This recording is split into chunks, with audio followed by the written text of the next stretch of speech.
NEET paper leak मामले और supreme court के एसआईआर पर आए फैसले को लेकर टीएनपी न्यूज ने कांग्रेस नेता कन्हैया कुमार से खास बातचीत की। इस दौरान उन्होंने सरकार की कार्यप्रणाली पर सवाल उठाते हुए युवाओं के भविष्य के साथ खिलवाड़ का आरोप लगाया। उन्होंने कहा कि लगातार हो रही अनियमितताओं पर जवाबदेही तय होनी चाहिए। सुप्रीम कोर्ट के एसआईआर मामले पर भी उन्होंने तीखी प्रतिक्रिया दी और मिलीभगत के आरोप लगाए।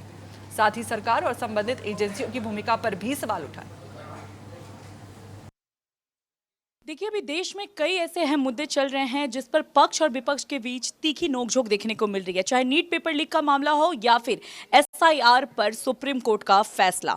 इसी कड़ी में हमारे साथ बातचीत के लिए मौजूद हैं एआईसीसी इंचार्ज कन्हैया कुमार जी, जो अपनी बातें हमेशा से बेबाकी के साथ रखते आए हैं और साथ ही छात्रों की आवाज भी बनते आए हैं। इनसे इन सारे पहलुओं पर बारीकी से बातचीत करते हैं। कन्हैया जी, सबसे पहले तो ये बताइए, नीट पेपर लीक का जो मैटर है वो बहुत ज्यादा तुल पकड़ चुका है और ऐसे में अब जो है टोटल 13 आरोपी गिरफ्तार हो चुके हैं। तो आगे आप लोग की क्या मांग होगी? इस चीज को बरकरार रखिएगा या फिर सब ठीक है? देखिए, हर साल पेपर लीक होता है और हर साल कुछ लोगों की गिरफ्तारी करके मामले की लिपापोती कर दी जाती है। पिछले साल भी लोग गिरफ्तार हुए थे, इस साल भी गिरफ्तार हुए हैं। इससे ज़्यादा ज़रूरी सवाल ये है कि हर साल पेपर लीक क्यों होता है। 80 बार से ज़्यादा पेपर लीक हो गए हैं और जो संस्था एनटीए एक एग्ज़ाम ठीक से कंडक्ट नहीं करा पा रही है, उसको सारा एग्ज़ाम कराने की जिम्मेवारी क्यों दी जाती है। और जो शिक्षा मंत्री शिक्षा के काबिल नहीं हैं, उनको शिक्षा मंत्री क्यों बना करके रखा गया है।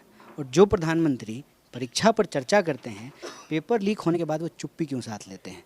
और इससे ज़्यादा जो चिंताजनक बात यह है वो ये कि जो विद्यार्थी इस मानसिक दुर्दशा की स्थिति से गुजरते हैं, उनको दोबारा एग्ज़ाम देना पड़ता है, उनका पेपर लीक होता है, उनका पूरा का पूरा जीवन इस पर निर्भर होता है। नीट तो नीट, सीबीएसई को लेकर के भी सवाल उठे हैं और जो विद्यार्थी न्याय मांगता है, बड़ी दुर्भाग्यपूर्ण बात है कि उसको देशद्रोही कहने लगते हैं सरकार के समर्थक। सीबीआई के जांच से संतुष्ट नहीं है, 13 आरोपी गिरफ्तार हो गए हैं। पिछली बार भी गिरफ्तार हुए थे, उनका क्या हुआ? अभी फिर इस बार गिरफ्तार हुए हैं, फिर अगली बार पेपर लीक हो जाएगा, फिर कुछ लोग गिरफ्तार हो जाएंगे। इसका मतलब ये है कि सरकार की संवेदना नहीं है इस देश के छात्रों नौजवानों के साथ। इसीलिए छात्रों नौजवानों से हम ये अपील करते हैं, हम आपसे अपील करते हैं कि Congress party, NSUI, youth Congress आपके मुद्दों को लेकर के लगातार संघर्षरत है। आपको किसी भी तनाव में जाने की ज़रूरत नहीं है। सिस्टम की नाकामी को आप अपनी नाकामी मत समझिए। आप अपने न्याय की आवाज़ के लिए हमने जो हेल्पलाइन नंबर जारी किया है उस पर हमसे संपर्क कीजिए और हम यथासंभव। हेल्पलाइन नंबर हमारी जो है सोशल मीडिया वेबसाइट्स पे है, वहाँ से कोई भी स्टूडेंट जो है उसको एक्सेस कर सकते हैं। ये तो नीट पेपर लीक का मैटर हो गया। एक छोटा सा मैं आपसे रिएक्शन चाहूंगी एसआईआर के मुद्दे पर। आज सुप्रीम कोर्ट का फैसला आया है और अदालत ने ये चीज़ मान लिया है साफ तौर पे कि जो चुनाव आयोग है वो सब संवैधानिक और कानूनी प्रक्रिया के तहत कर रहा है, मतलब एसआईआर की प्रक्रिया सही है। तो राजनीतिक दल जितने लोग, आप लोग याचिका दायर कर रहे थे, आवाज़ उठा रहे थे, कैसे देख रहे हैं सुप्रीम कोर्ट के इस फैसले को? देखिए, सुप्रीम कोर्ट से तो बड़ी मज़ेदार खबरें आती रहती हैं। अभी जो है मुख्य न्यायाधीश ने कहा कि दिल्ली के वकीलों की डिग्री जो है फर्जी है। बड़ी गजब की स्थिति है। न्यायपालिका कहती है चुनाव आयोग ठीक है, चुनाव आयोग कहता है सरकार ठीक है, सरकार कहती है ज्ञानेश गुप्ता ठीक हैं, सब एक दूसरे को ठीक बता रहे हैं। इस संबंध में चूँकि ये हमारे लिए एक गंभीर सवाल है, देश के नेता प्रतिपक्ष ने चुनाव आयोग के वोटर लिस्ट से ही वोट चोरी के सबूत दिए, उनके सवालों का जवाब नहीं दिया गया।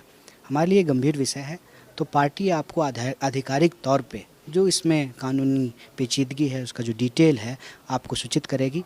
हम बस इतना कहना चाहते हैं, जिस सरकार पे वोट चोरी का आरोप लग रहा है, ये बहुत स्वाभाविक है कि उसके शासन प्रशासन में पेपर लीक होंगे। बहुत बहुत धन्यवाद। तो अभी आपने कन्हैया कुमार को सुना, जिन्होंने नीट पेपर लीक के मसलों पर खुलकर अपनी बातें कही और साफ तौर पे ये बताया कि सरकार की मिली भगत से ये सारी चीज़ें हो रही हैं। इसके अलावा जो सुप्रीम कोर्ट का एसआईआर पर फैसला आया है उस पर भी अपनी प्रतिक्रिया देते हुए इनडायरेक्टली वे में यही कहा कि सब आपसी मिली भगत है, आगे क्या कुछ निकलकर सामने आता है वो विशेष रूप से बताएंगे। कैमरामैन संतोष के साथ अपराजिता सिंह, दिल्ली।